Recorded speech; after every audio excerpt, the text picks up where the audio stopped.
Hello everyone, स्वागत है आप सभी का हमारे इस यूट्यूब चैनल में जहां हम लोग इन्फॉर्मेटिव वीडियोस लेकर आते हैं। मैं हूं जावेद और आज हम लोग बात करेंगे about the fundamental duties in Indian constitution. यहाँ दोस्तों इस पर्टिकुलर लेक्चर में हम लोग इसके कैरेक्टरिस्टिक फीचर्स के बारे में बात करेंगे एंड इसकी जो प्रोविजंस थे, राइट, और ये किस तरीके से इंडियन कॉन्स्टिट्यूशन में ऐड किया गया, इसके ओरिजिन के बारे में बात करेंगे। So let's start this video. Well, अगर फंडामेंटल ड्यूटीज के बारे में बात करेंगे, सो फंडामेंटल ड्यूटीज ये बेसिकली सिटीजन से रिलेटेड जो ड्यूटीज है, जो एक इंडिविजुअल को पे करना चाहिए और उस चीज इन चीज़ों पर एम्फसाइज करना चाहिए। ये लेटर ऑन हमारे संविधान में ऐड किया गया था, अमेंड किया गया था। So this was basically added to the constitution by the 42nd amendment in 1976। तो 42 amendment जो था 1976 में, उसमें कहीं ना कहीं इसको फंडामेंटल ड्यूटीज को ऐड किया गया और ये रिकमेंडेशंस एक रिपोर्ट सबमिट की गई थी by Swaran Singh committee, right. So that was constituted by the government earlier that year, right. So originally यहाँ पर बेसिकली 10 फंडामेंटल ड्यूटीज थे, लेकिन बाद में ये 86 अमेंडमेंट जब हुआ 2002 में, तो उसको बढ़ाकर 11 कर दी गई, कुछ 11 हो गए, राइट।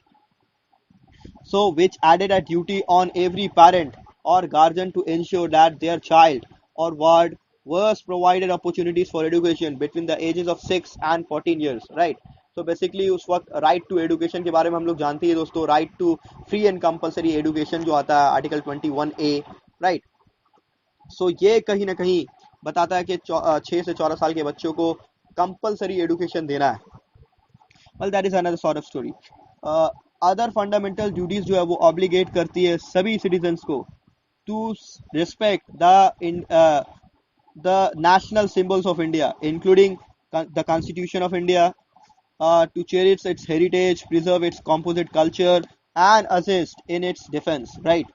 So ये सब कुछ चीज़ें हैं और कहीं ना कहीं हम लोग प्रोमोट करें स्पिरिट ऑफ कॉमन ब्रदरहुड को, इन्वायरमेंटल मामलों को कहीं ना कहीं प्रोजेक्ट किया जाए, इनसे इनके जो एडवांटेजेस जो है उनको बताया जाए एंड कहीं ना कहीं जो एक्सप्लॉइट किया जा रहा है एनवायरनमेंट को, उसके लिए प्रोजेक्ट्स वगैरह हाईलाइट किए जाए।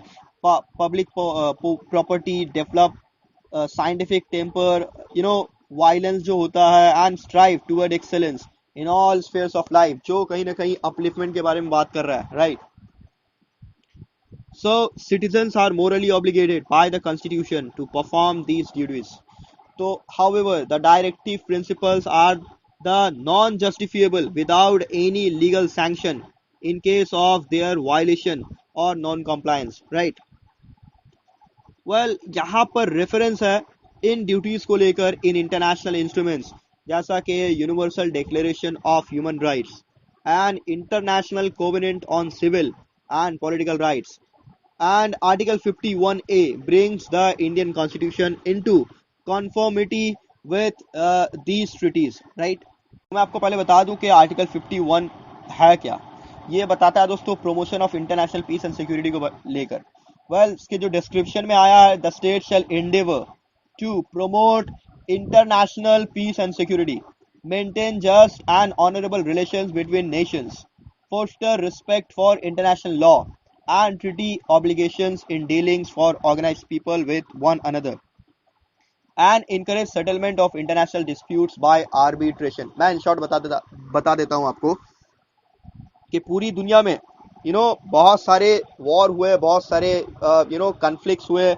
इन चीज़ों को वर्ल्ड वॉर 1, वर्ल्ड वॉर 2 जैसे दोबारा कभी वॉर ना हो, इसलिए पीस, सुकून को और अमन को कहीं ना कहीं प्रमोट करना है आपको।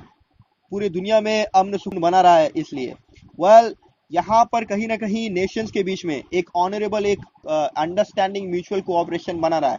इस चीज को भी फोस्टर करना है हम लोगों को। और इंटरनेशनल लॉ एंड ट्रीटी जो है उसको कहीं ना कहीं उनका रिस्पेक्ट करना है, उन चीजों का। वेल, और यहाँ पर जो डिस्प्यूट्स है, जो आर्बिट्रेशन इंटरनेशनल लेवल पे, उसको कहीं ना कहीं डिस्करेज करना है हम लोगों को। दोबारा जैसे इंडिया पाकिस्तान का जो एक इंटरनेशनल मुद्दा है, अरब इजराइल वॉर है, यानी कोल्ड वॉर से रिलेटेड जितनी भी चीजें थी, जो ये तब बेसिकली आई है उभर कर जब देखा गया कि बहुत ज्यादा डिस्प्यूट्स एंड कन्फ्लिक्ट्स हो रहे हैं। तो एक इंडिविजुअल को अपने पूरे लाइफ में इन चीजों पर ध्यान देना चाहिए ताकि किसी को भी अपने वजह से किसी दूसरों को नुकसान ना पहुंचे, इन शॉर्ट। तो fundamental duties in the constitution जो है फॉलोइंग, आप कह सकते हो कि लाइक फॉलोइंग पॉइंट्स उसके हो सकते हैं, मैं बताता हूँ आपको. It shall be the duty of every citizen of India. Point number one, to abide by the Constitution and respect its ideals and institutions, the national flag and national anthem. जैसा कि पता है दोस्तों, अभी हाल ही में जितने भी हम लोग सिनेमा हॉल वगैरह भी जाते हैं तो नेशनल एंथम जब होता है या फिर नेशनल फ्लैग जब होस्ट किया जाता है, कहीं ना कहीं उस वक्त हम लोगों को खड़ा रहना और रिस्पेक्ट देना, मौन रहना, चुप रहना है. राइट. तो जितने भी आइडियल इंस्टीट्यूशंस है, गवर्नमेंट है, उनकी रिस्पेक्ट करनी है कहीं ना कहीं. इसके बाद नंबर 2 पॉइंट होता है दोस्तों, to cherish and follow the noble ideals which inspired our national struggle for freedom, और इंडिया स्ट्रगल फॉर इंडिपेंडेंस और struggle for freedom of India. इसमें जितने भी नोबल आइडियल्स थे उनको कहीं ना कहीं चेरिश करना है और इंस्पायर होते हुए उनके आइडियल्स पर चलना है कहीं ना कहीं. Well, to uphold and protect the sovereignty, unity and integrity of India. और कहीं ना कहीं हम लोगों को इंडिया चूंकि एक सॉवरेन स्टेट है अकॉर्डिंग टू द कॉन्स्टिट्यूशन, 26 जनवरी 1950 इंडिया एक सॉवरेन स्टेट भी बन गया था. वेल, सॉवरेंटी कहने का मतलब है authority. Right.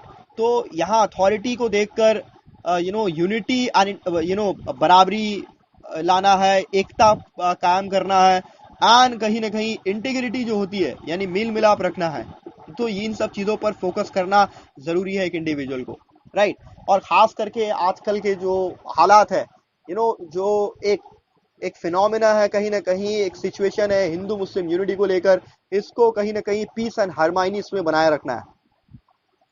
To defend the country and render national service when called upon to do so. ये भी इंपॉर्टेंट मामला है. जब अगर कोई क्राइसिस हो, अगर नेशनल सर्विस के बारे में सरकार आपको बुलाती है, गवर्नमेंट बुलाती है, स्टेट अगर आपको बुलाती है, तो डिफेंड करने के लिए आप जरूर उभर कर आएंगे.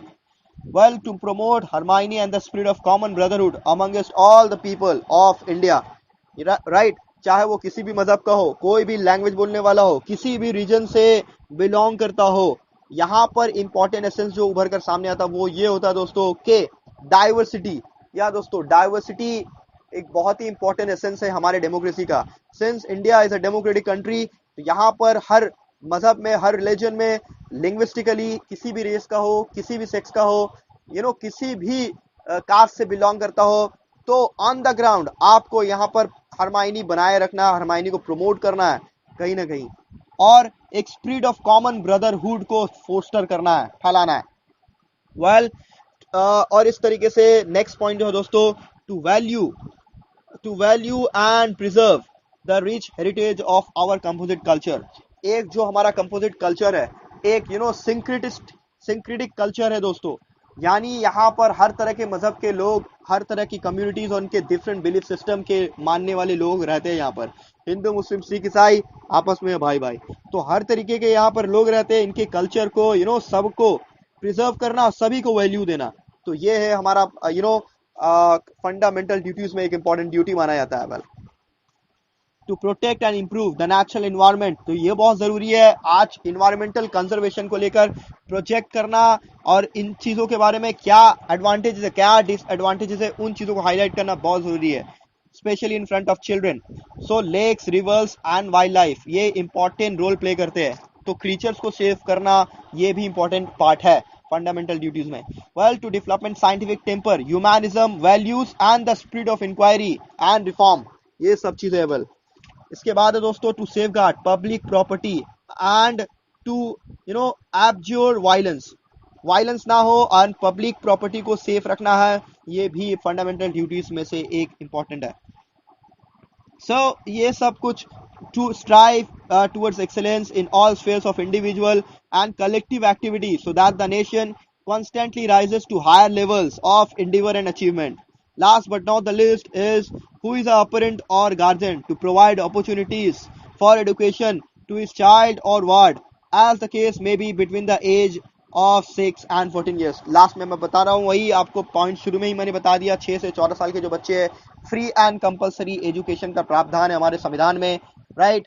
सो 21A आर्टिकल में ये राइट टू एजुकेशन के बारे में बताया गया है. सो ये तब चीज़ें इंसान को अपने अपलिफ्टमेंट के बारे में बहुत हद तक एक जैसा है। Fundamental duties and state principles of state policy दोनों ही अपलिफ्टमेंट के बारे में बात कर रहा है, लेकिन थोड़े थोड़े डिफरेंसेस है on the ground. Well till then, अगर आपको वीडियो पसंद आया है so please like and subscribe.